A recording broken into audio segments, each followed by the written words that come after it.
Let's be real here, most if not all of you have definitely been told by your parents at some point to never browse the deep web. Very few of us didn't listen and installed that little anonymous browser to get ourselves involved in the investigation lineup.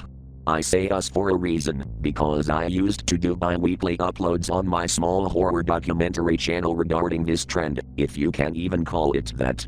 I'd have my Tor open, randomly generating nodes to form a link, and I'd find some interesting content.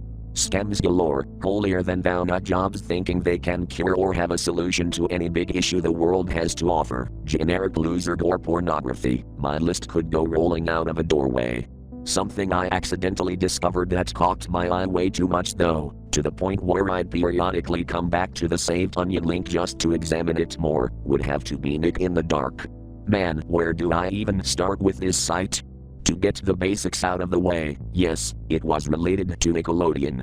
The layout itself had graphics consisting of a constantly rotating green splat for its background. Low-grade stickers with Nicktoons characters plastered on them for the sidebar, leading to archived feeds involving said topic. Many of which had none.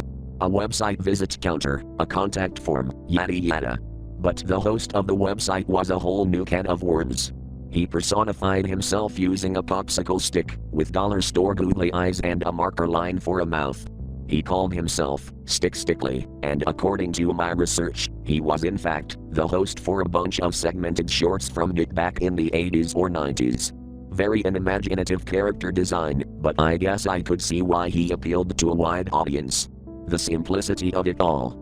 There was a small catalog, the viewer count steadily increasing every time a new one was available. And the most recent video cast had been recorded 2 days prior to when I discovered this place. Quite surprising for a show on the dark web, maybe the host advertised it elsewhere, perhaps on other onion domains. I watched one labeled, Stream Number 1, NickInTheDark Q&A. This wasn't really the very first video, as there was a trailer on the homepage telling people what to expect, but it did give us a gander at how the host interacted with the audience, with a really dumb socially awkward cartoon voice from a young adult controlling stick in front of a computer desk, cracking stupid jokes, and just generally coming off as a pleasant person overall. This level of charisma belonged on YouTube. It had me lost at first, until he answered a couple of curious watchers. 2 of them were asking why this was on tour, and why this was so boring to sit through. This made the host's puppeteering hand freeze in place, and his opposite to be pulled away from the camera, grabbing his mic. The voice went uncharacteristically monotone. I'm getting to know you first. Just wait. Voting day will come sooner than you think. The second one was, Stream Number 2, Oops, Injury Stream. The host puppeteers stick as normal, except there is a deep bite mark sunken into his hand. From time to time, he'd put stick down and pat himself with a piece of cloth to stop the bleeding, all the while continuing to speak with that dumb nerdy's voice about the latest Nicktoon craze. Not once did he mention the bite mark, until someone in chat brought it up. Oh, nothing much. Just a Fido's not wanting to be spayed, that's all.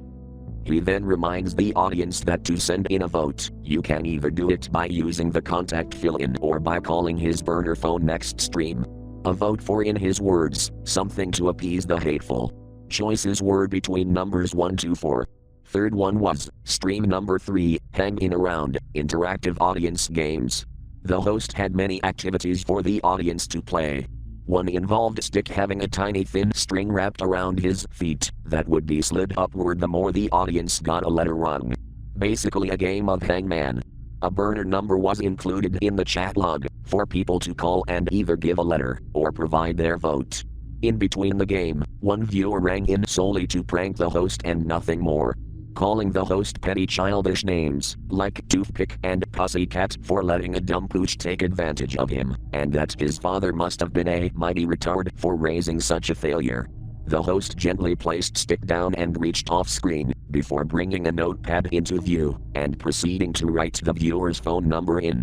It may be worth noting that the paper he wrote on had for hire net, along with a string of numbers and letters inscribed on top. He then briefly broke character before hanging up. You're so funny. The next caller told the host that everyone loved him, odds on just doing that to kiss his ass, before giving the next letter. Filled in was the unfinished word, J-Sun.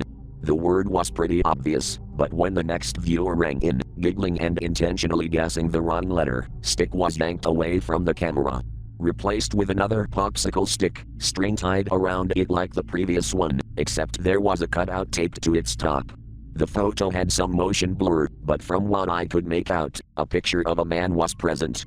Snot room and tears raining from his face, crusty-eyed ink pinkening his sclers. Everyone in the chat roared with excitement.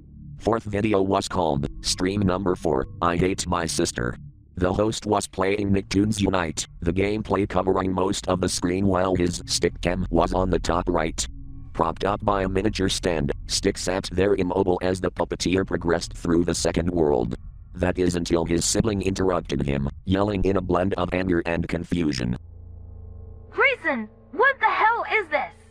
Why are you here? You said you'd be visiting at 7. And why do you feel the need to go through my stuff?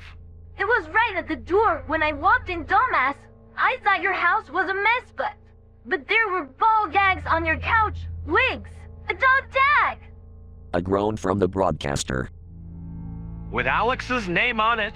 You don't even like her. You said she was too obsessive. The sound abruptly cut off, and the camera recording stick violently jolted, prompting his stand to fall over. I had to skim through the runtime just to see if Grayson ever came back, and he did all right. 8 minutes later, dust staining his fists a pale white. He'd type something in the chat, in the midst of many confused and frustrated watchers. Taken care of, but my mood is ruined. Stay tuned for voting day tomorrow. Last video was labeled, Stream Number 5, the winner. The last recording posted 48 hours before the website became unavailable. Last time I visited, to gather information for the authorities, it turned out that they had already found it. The homepage comprised of nothing but "This website has been seized" tab then, and I'm pretty sure I wouldn't be able to find it now even if I tried. Grayson had his camera angled differently, where it wasn't pointing directly at his desk. It faced him, just enough to where his head went above the border. He held Stick with a tight grip, seemingly exhausted but willing. The underarms and neck of his shirt were soaked in his moisture. Whenever he spoke up, he had to take deep breaths per sentence. Well, that was a long contest, wasn't it? It took a lot of hammer and nail to prepare, but I've heard the poll loud and clear. Time for a whammy, everyone. Standing up, 4 tall boxes were revealed behind him, each having a number drawn on its base with a thick permanent marker. Grayson reveals to the audience by pulling a card out of his pocket that number 3 achieved 18 votes on the ballot. A box cutter whips out from his pants, and he clicks his tongue to make a drum roll beat, tearing the cardboard as slowly as he could to build up the tension. Inside contained an unconscious woman, mummified in an airless tight garbage bag, blindfolded and plugged in the mouth with a red rubber ball. She wore accessories that bore a familiar resemblance to a certain cartoon character, magenta glasses, and a pig-tailed wig. Grayson pulled one more object into view. A dog collar, with someone's name engraved on its tag. That monotone delivery came back. Ready to see L. Tootie. Get her just desserts.